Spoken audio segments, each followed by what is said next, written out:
Well, it is 2022, which means the midterm election is this year. Here in North Carolina, all eyes on that U.S. Senate race. Sherry Beasley has all but secured the nomination on the Democratic side after Jeff Jackson dropped out of the race late last month in a surprise move to many.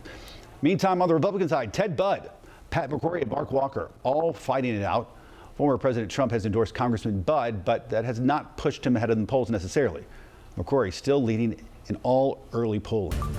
Joining us now, a friend of the show, Catawba College political professor, Dr. Michael Bitzer. Doctor, Happy New Year. Thanks for coming on. My pleasure, as always. I want to talk about the Senate race, and maybe that's where we start. But first, I want to get your idea, as a person who studies this on a regular basis, your thoughts on what the big story of this year will be when it comes to politics here in North Carolina. Oh boy, I think we have to, there are a variety of opportunities to kind of answer that question with. I think it will be the focus of the midterms. We know that presidents' parties always generally tend to lose seats, particularly in the House of Representatives, with this year being a post-redistricting year and the first iteration of the new maps across the country. We'll just have to wait and see, but history does tell us that generally the president's party will lose seats. I think the competitiveness of this year's midterm election, particularly in this state, will be one of the top, particularly U.S. Senate races in the country. And I think post 2022's election, how does the dynamic of divided government potentially work, if not towards 2024 and the intensity of that presidential campaign? How do you think this Senate race is going to shape out? We know how the race looks on the Democratic side now, down to one person. It's still pretty much a three-person race when it comes to Republicans. It is, and I think the May primary, if we continue to have the May primary, will be a real test of where North Carolina Republican voters are.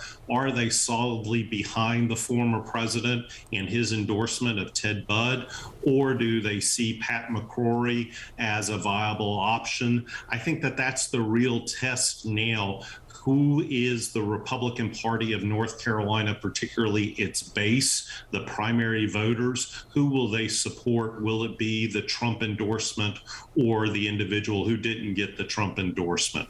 Mark Walker is still in the race, but he is considering an option of throwing his hat into one of the U.S. House races. So I think really by the end of this campaign period, it will probably come down to the race between Budd and McCrory. This past week, we marked the anniversary of the January 6th attacks on the U.S. Capitol. Going forward, what do you think will be the results of this House committee investigating it? I think certainly with the public hearings that are going to be scheduled, I think we will learn a great deal more of what happened behind the scenes, and the American people need to know what happened on that very dark day in American history of when we came to a constitutional crisis, the president attempting to keep himself in power.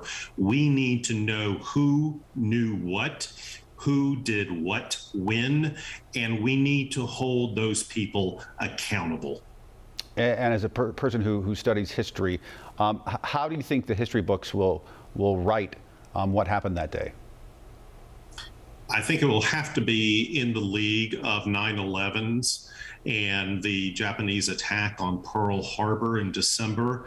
I think it was that monumental of a day that America almost lost its grand experiment in democratic republican government. And we, the people, need to understand the seriousness of it, and that it is potentially going to go into our future for the foreseeable future if we don't right the ship anytime soon.